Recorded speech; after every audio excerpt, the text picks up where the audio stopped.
Summary of Code Talker by Joseph Bruchac. Ned Begay tells his grandkids about a medal he has that is very important to him. The medal is a reminder of the important work that Navajo Marines did during World War II. Ned couldn't talk about what he did in the war for a long time. He was a code talker, which is a long story that will take some time to tell. He starts from the start. Ned leaves his family when he is 6 years old and goes with his uncle to a mission school in Gallup, New Mexico. Ned's uncle tells him that his family needs him to go to the white man's school. In the past, the American government has made life hard for the Navajo people. Ned's uncle tells him that going to boarding school will help him and other Navajo kids learn how to talk to white Americans better. When Ned and his classmates get to boarding school, they are made to speak only English, have their long hair cut off, and have their traditional clothes and jewelry taken away. They are also given new names. When Ned says something in Navajo by chance, his mouth is washed out with soap. Other children get even worse punishments. But instead of getting sad, Ned is strong, which is helped by the fact that he loves to learn. He does well in school, and when the teachers aren't around, he keeps speaking Navajo and learning more about his culture. He even gets to go to a better high school because of what he does. But Ned's culture is also looked down upon there, and he doesn't think white people will ever accept Navajos. The Japanese army then strikes Pearl Harbor in 1941. Not long after the United States goes to war, there is a call for Navajos to join the army. Navajos who speak more than one language are needed for a mystery task. Ned wants to join, but his parents tell him to wait a year because he is only 15 years old at the moment.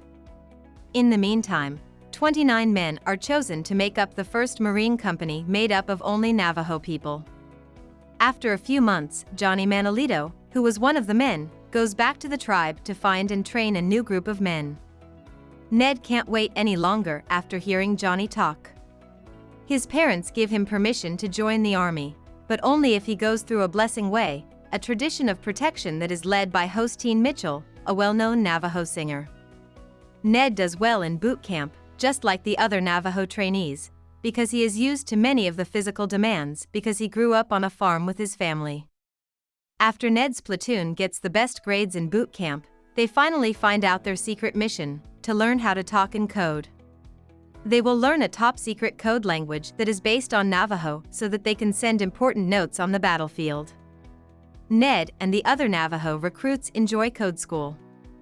Not only do they get to help the U.S. win the war, but for most of the men, it's the first time that their language and culture are recognized and celebrated by people from other places. After more training and field exercises on Hawaii and Guadalcanal, Ned and his fellow Marines make their first landing on Bougainville in the Solomon Islands.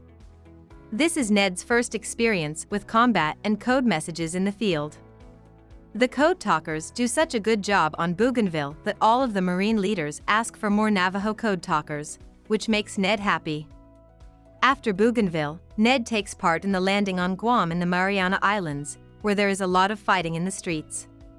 He is heartbroken by what the native people of Guam had to go through while the Japanese ruled the island. Ned gets shot in the shoulder while fighting on Guam. He spends a few weeks on a hospital ship getting better. While he is there, he sees a lot of guys with battle fatigue, which he can understand because of his Navajo background.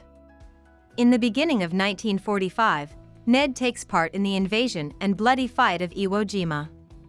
Ned can't remember most of what happened during this fight because it was so horrible, but he does remember the strong voices of the Navajos, who sent messages through the chaos and helped the Allies win.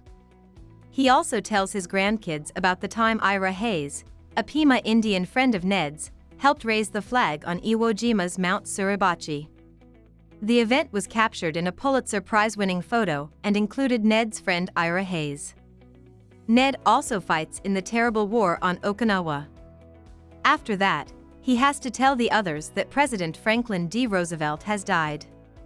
After the atomic bombs are dropped on the Japanese cities of Hiroshima and Nagasaki, ending the war, Ned goes back to San Francisco to meet with other code talkers for a review. On his way home, He is kicked out of a whites-only pub on the edge of the Navajo reservation in a rude way. This is in contrast to how well he was treated in San Francisco. This makes Ned even more determined to fight for his people after the war by supporting Navajo history, culture, and education. And he does just that, with the help of his family and host Teen Mitchell's Enemy Way ceremony. But first, he has to heal from the mental wounds of battle. In 1969, the Code Talker's story is no longer secret, and Ned can finally tell his family about it.